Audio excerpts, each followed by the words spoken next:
अच्छा बच्चों, हमने जो है अपने पास जो लेक्चर्स थे उसके अंदर हमने पढ़ा था अपने बायोकेमिस्ट्री में हमने उसका इंट्रोडक्शन पढ़ा था।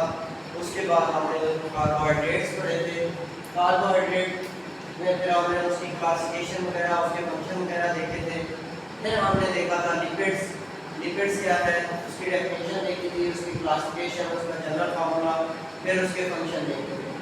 आज का जो हमारा टॉपिक है बायोकेमिस्ट्री का वो हमारे पास है प्रोटीन्स। प्रोटीन्स हमारे पास बेसिकली है क्या? सबसे पहले हम देखेंगे उसकी डेफिनेशन कि प्रोटीन्स है क्या। Proteins are the complicated molecules made up of variable number of amino acids with specific linkage called peptide linkage और कोवलेंट बॉन्ड। प्रोटीन्स वो बेसिकली क्या कहता है? वो कहता है जब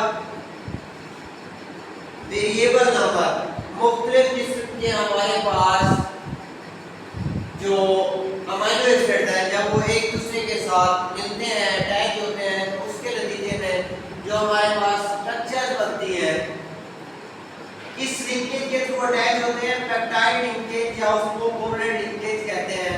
उसके थ्रू अटैच होती है, उसके नतीजे में हमारे पास जो मॉलिक्यूल बनते हैं उसको वो कहता है प्रोटीन। पेप्टाइड बॉन्ड क्या है? अब देखिए ना, ये आ गया हमारे पास पेप्टाइड लिंकेज या कोवलेंट बॉन्ड, ये जिसको पेप्टाइड बॉन्ड भी कहते हैं। उसके बाद हमारे पास आ गया कि पेप्टाइड बॉन्ड हमारे पास है क्या?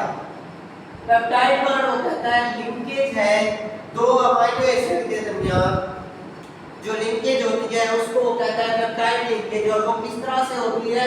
एक अमीनो एसिड जो हमारे पास होता है, ये अमीनो एसिड की स्ट्रक्चर है, दरमियान में कार्बन है, एक साइड पे हाइड्रोजन एटम है, दूसरी साइड पे कार्बोक्सिलिक ग्रुप है, तीसरी साइड पे अमाइन ग्रुप है, चौथी साइड के ऊपर उसके बाद यहां पे वो साइड चेन अटैच होती है।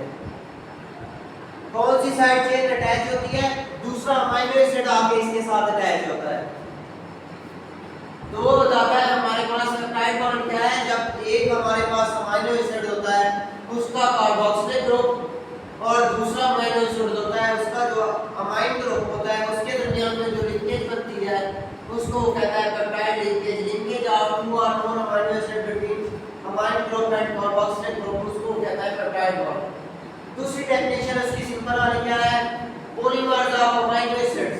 प्रोटीन हमारे पास क्या है? Polymers of amino acids. Amino acids के पॉलीमर्स है हमारे पास प्रोटीन। अब पॉलीमर क्या चीज है? नेचुरल और artificial substance made by many small molecule. Polymer क्या है? हमारे पास या तो नेचुरल सब्सटेंस है या आर्टिफिशियल सब्सटेंस है जो कि बहुत सारे स्मॉल मॉलिक्यूल के मिलने से बनती है, उसको कहता है पॉलीमर। उसके बाद नेक्स्ट हमारे पास है इसके फंक्शन। ये प्रोटीन हमारे पास जो है उसके फंक्शन क्या है?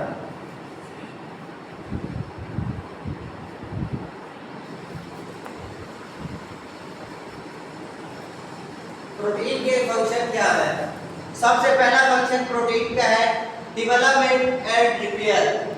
हमारे जो मुख्तलिफ टिश्यूज होते हैं उसकी डेवलपमेंट और रिपेयर, डेड टिश्यूज को रिमूव करना और उसकी जगह पे न्यू टिश्यूज का बनना जो होता है वो सारा जो होता है प्रोटीन के थ्रू ही कैरीड आउट हो रहा होता है। ये देखें, क्योंकि हमारे जो अमीनो एसिड या प्रोटीन होती है ये ऐसे बिल्डिंग ब्लॉक काम करते हैं टिश्यू सिंथेसिस में, इसलिए ये डेवलपमेंट और रिपेयर के अंदर इन्वॉल्व होते हैं। दूसरा फंक्शन इसका क्या है? एनर्जी प्रोवाइड करना और हार्मोन्स। ये दोनों क्योंकि एक दूसरे के साथ लिंक्ड है इसलिए इन दोनों को इकट्ठे मर्ज करके बता रहा हूं। एनर्जी किस तरह से प्रोवाइड करते हैं? हमारी जो इंसुलिन होती है जब ये रिलीज होती है तो हमारी बॉडी के अंदर जो ग्लूकोज होता है उसको जाके ये उसको मेटाबॉलाइज कराती है। जब ग्लूकोज मेटाबॉलाइज होता है तो उसके नतीजे में हमारी बॉडी के अंदर एटीपी जनरेट होती है और उससे हमारे बॉडी के जो फंक्शन है वो कैरिड होते हैं। इवन जो अभी मैं बात कर रहा हूँ इसमें भी जो एनर्जी यूटिलाइज हो रही है वो इसी के थ्रू जो इंसुलिन रिलीज हो रही है और जाके ये उसकी जो ग्लूकोज है उसकी सेंसिटाइजेशन क्या है? हमारे जो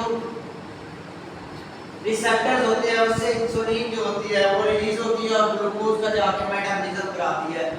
उसके बाद हमारे जो मुख्तलिफ हार्मोन जो है उसकी प्रोडक्शन के अंदर भी प्रोटीन इन्वॉल्व होती है। हार्मोन हमारे पास कौन से हैं? यही है इंसुलिन, ग्लूकागोन, पिट्यूटरी के जो मुख्तलिफ हार्मोन है उसमें ग्रोथ हार्मोन हमारे पास आ गया, गोनाडोट्रोपिन हार्मोन आ गए, एफएसएच आ गए, एलएच आ गए। ये सारे जो हार्मोन होते हैं ये प्रोटीन इन नेचर होते हैं। तो इस तरह से जो हमारी प्रोटीन है वो हार्मोन्स की प्रोडक्शन के अंदर भी इन्वॉल्व है और मुख्तलिफ हमारे बॉडी के फंक्शन कैरी आउट कर रही है। उसके बाद वो कहता है एंजाइम। एंजाइम भी बेसिकली एक प्रोटीन इन नेचर होते हैं और ये किस तरह से बॉडी के फंक्शन में हेल्प आउट कर रहे होते हैं। एंजाइम को कहता है हमारी बॉडी के अंदर होने वाले जो रेट ऑफ रिएक्शन होते हैं उनको इंक्रीज करते हैं, जैसे मेटाबॉलिज्म हो गया। इसके अंदर हमारे पास एंजाइम कौन से हो गए? एग्जांपल ले लेते हैं ट्रिप्सिन, काइमोट्रिप्सिन। ट्रिप्सिन और काइमोट्रिप्सिन जो हमारे पास हमारे जो वो है एंजाइम है ये इन्वॉल्व होते हैं। ये हमारा जो खुराक होती है उसको मेटाबॉलिज्म कराते हैं। उसके बाद नेक्स्ट हमारे पास इसका फंक्शन क्या है? ट्रांसपोर्टेशन। ट्रांसपोर्टेशन में किस तरह से इन्वॉल्व होता है? इससे एग्जांपल है हमारे पास हीमोग्लोबिन। हीमोग्लोबिन क्या फंक्शन बेसिकली क्या कर रही होती है? हीमोग्लोबिन हमारे बॉडी के डिफरेंट टिश्यूज तक जो है ऑक्सीजन को जो है लेके जाती है ताकि हमारी बॉडी प्रॉपर तरीके से फंक्शन कर सके। उसके बाद नेक्स्ट फंक्शन इसका क्या है? स्टोरेज। स्टोरेज के अंदर इन्वॉल्व होती है। स्टोरेज किस तरह से? वो कहता है जो हमारी प्रोटीन होती है जो इमीडिएट यूज नहीं होती, ठीक है, वो उसका क्या करते हैं?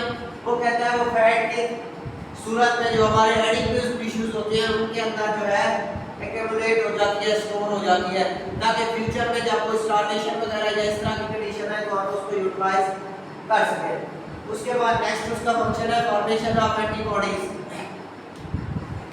प्रोटीन जो है हमारी एंटीबॉडीज की फॉर्मेशन के अंदर इन्वॉल्व होती है। एंटीबॉडीज क्या फंक्शन करती है हमारी बॉडी के अंदर? जब भी कोई फॉरेन एंटिटी आती है, मैंने आपको बताया ये हमारी बॉडी के अंदर कोई फॉरेन एंटिटी आई है उसके ऊपर ये रिसेप्टर था, जिस तरह का रिसेप्टर होगा उस तरह की एंटीबॉडी बनेगी और जाके उस रिसेप्टर के ऊपर अटैच हो जाएगी, उस रिसेप्टर के ऊपर अटैच होगी और उसको न्यूट्रलाइज कर देगी। इस तरह की शेप की अगर रिसेप्टर है फॉरेन एंटिटी के ऊपर इस तरह की एंटीबॉडी जाके अटैच होगी। अगर रिसेप्टर की शेप ये है तो उसके ऊपर जो एंटीबॉडी जाके अटैच होगी उसकी शेप इस तरह की होगी। जिस तरह का रिसेप्टर होगा उस तरह की शेप की एंटीबॉडी जाके उसके ऊपर अटैच हो जाएगी और उसको जो है न्यूट्रलाइज कर देगी ताकि वो हमारी बॉडी के अंदर डिजीज वगैरह काज ना कर सके। और जो हमारे टी सेल्स होंगे, मेमोरी सेल्स होंगे, वो फर्दर जो एंटीबॉडीज होंगी उनको अपनी मेमोरी में स्टोर कर लेंगे एंटीबॉडीज को, ताकि नेक्स्ट टाइम इस तरह की कोई एंटीबॉडी को जो इस तरह की कोई भी जो हमारे पास फॉरेन एंटीबॉडी के अंदर एंटर हो तो फौरन से जो एंटीबॉडीज रिलीज हो उसको न्यूट्रलाइज कर दें। इसके अलावा वो कहता है डिफरेंट हमारी बॉडी के अंदर जो पाई जाने वाली प्लाज्मा प्रोटीन्स होती हैं वो भी हमारे पास जो होती हैं प्रोटीन इन नेचर होती है। और वो क्या उनकी एग्जांपल क्या है? एल्बुमिन और ग्लोबुलिन, ये हमारे पास प्रोटीन होती है और ये किसके अंदर इन्वॉल्व होती है? ट्रांसपोर्टेशन के अंदर इन्वॉल्व होती है। आपकी ड्रग्स जो होती है वो मोस्टली जाके एल्बुमिन और ग्लोबुलिन जो प्रोटीन्स होती है उनके साथ अटैच होती है और बॉडी के मुख्तलिफ टिश्यूज तक जाती है, डिजीज एरिया तक जाती है ताकि उस डिजीज को ओवरकम कर सके। लास्ट स्टेज के ऊपर क्या होता है? कुछ पेशेंट होते हैं जिनको आपने देखा होगा एल्बुमिन के इंजेक्शन लगा रहे होते हैं, उनका क्या होता है? उनकी बॉडी के अंदर ये जो प्रोटीन होती है इसकी डेफिशिएंसी हो गई होती है, जिसकी वजह से उनकी बॉडी के ऊपर कोई भी जो आपकी कॉपर आयरन या कोई भी चीज ले रहे होते हैं वो जाके अटैच नहीं हो रही थी और ड्रग भी उसके साथ अटैच नहीं हो रही होती और टिश्यूज तक नहीं जा रही होती, तो ये लास्ट स्टेज के ऊपर एल्बुमिन के इंजेक्शन लगाए जाते हैं। उसके बाद लास्ट आखिरी फंक्शन 9 फंक्शन क्या है? वो कहता है हेरिडिटरी इंफॉर्मेशन जो होती है पेरेंट्स से जो ऑफस्प्रिंग के अंदर जो हेरिडिटरी इंफॉर्मेशन प्रोवाइड की जाती है वो कहता है वो भी जो है इन्हीं प्रोटीन के थ्रू जो होती है वो पेरेंट्स से ऑफस्प्रिंग के अंदर जो होती है हेरिडिटरी इंफॉर्मेशन जो होती है वो ट्रांसफर की जाती है।